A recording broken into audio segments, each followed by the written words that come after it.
Shalom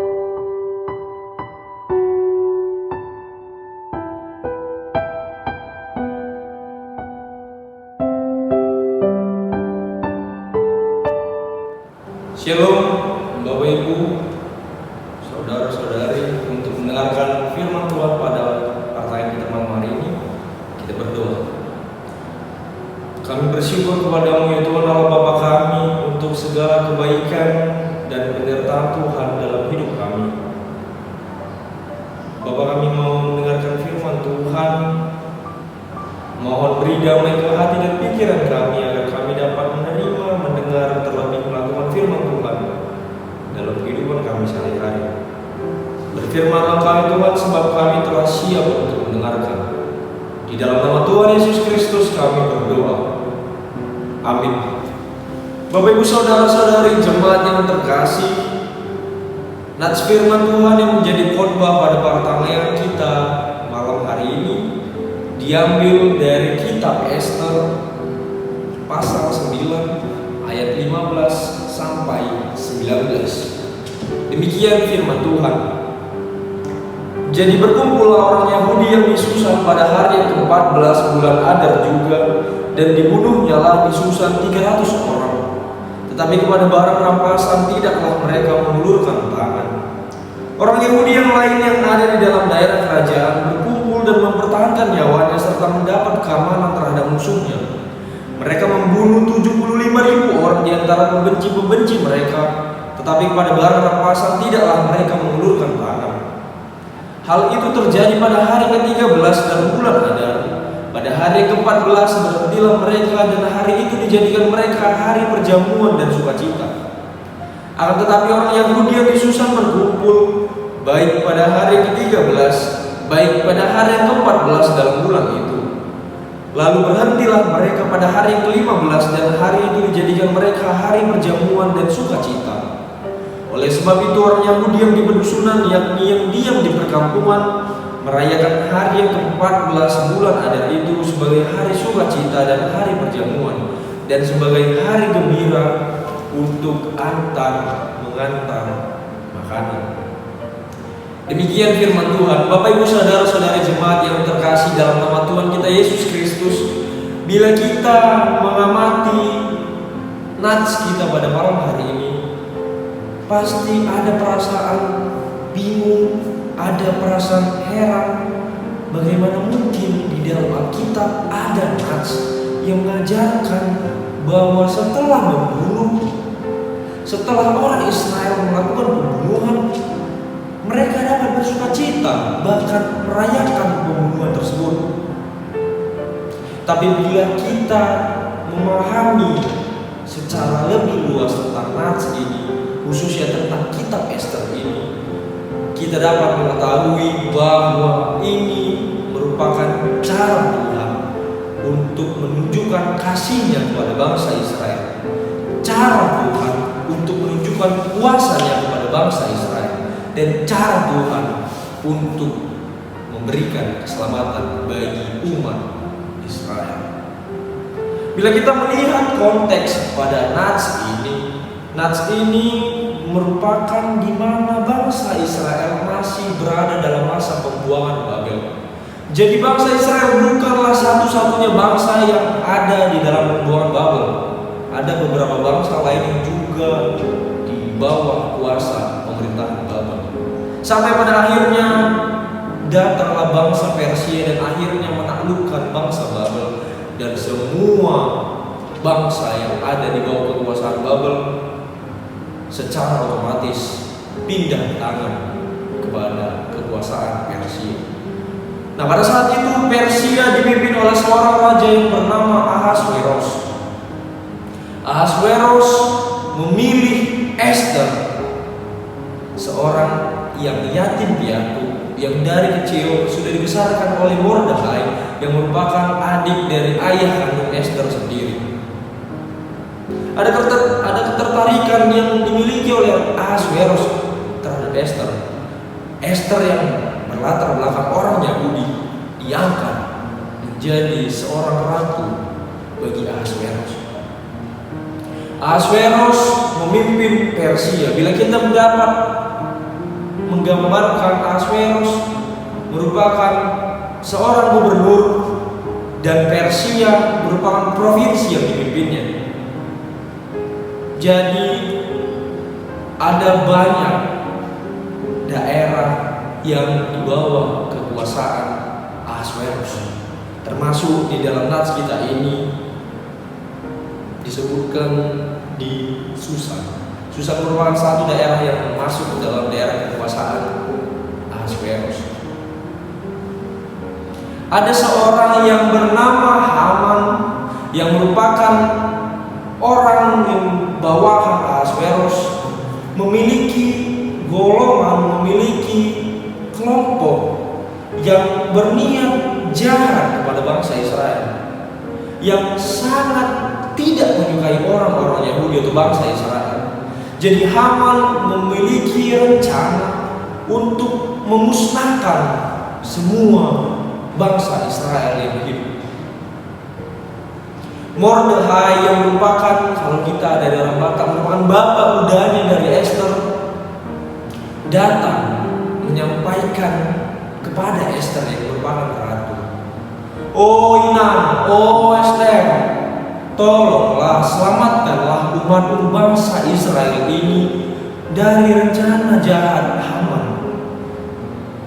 Haman hendak memusnahkan bangsa Israel." Mordekhai menyampaikan kepada Esther yang merupakan seorang ratu dari Ahasverus. Esther yang pada saat itu memang menjabat sebagai seorang ratu dari Ahasverus, tapi ada tradisi bahwa Esther tidak dapat sembarangan menyampaikan omongan kepada Raja Ahasverus, meskipun dia seorang ratu dari Ahasverus. Berbeda dengan zaman sekarang, di mana seorang ibu mungkin dengan bebasnya menyampaikan apa yang ada dalam hatinya, apa keinginannya kepada suaminya atau kepada pemimpin keluarga. Tetapi bila kita melihat konteksnya, itulah tradisi yang ada di zaman masa pembuangan di Babel, zaman Ahasverus. Jadi Esther menjawab kepada Mordekhai, kepada bangsa Israel, "Berdoalah, berpuasalah selama 3 hari 3 malam, maka mintalah kepada Tuhan keselamatan. Aku pun di sini akan berdoa, akan berpuasa selama 3 hari 3 malam sebelum aku menyampaikan apa yang Mordekhai sampaikan kepada Raja Ahasverus." Jadi pulanglah Mordekhai menyampaikan kepada bangsa Israel untuk berdoa, berpuasa selama 3 hari, menyampaikan permohonan kepada Tuhan untuk keselamatan bangsa Israel dari niat jahat si Haman. Esther pun dengan orang-orang yang ada di dalam rumahnya berdoa, meminta kepada Tuhan, berpuasa selama 3 hari agar dapat memohon keselamatan bagi bangsa Israel dengan menyampaikan permohonan kepada Raja Ahasverus. Selama 3 hari bangsa Israel dan Esther berdoa dan berpuasa, dan pada akhirnya Esther memberanikan diri mendatangi Raja Ahasverus dan menyampaikan permohonannya kepada Raja Ahasverus. "Aleyama Raja Ahasverus, tolonglah, jangan biarkan Haman menjalankan niat jahatnya untuk memusnahkan segala bangsa Yahudi, segala bangsa Israel." Raja Ahasverus pun akhirnya menjawab Esther, dia tidak akan membiarkan Haman memusnahkan bangsa Israel. Lebih dari yang Esther minta, Raja Ahasverus memusnahkan Haman. Raja Ahasverus memerintahkan orang untuk membunuh Haman.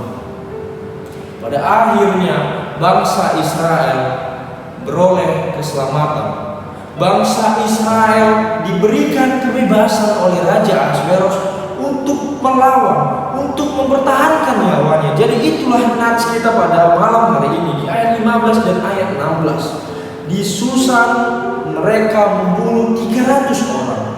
300 300 orang yang berniat jahat kepada mereka dibunuh oleh mereka dengan tujuan mempertahankan nyawa mereka.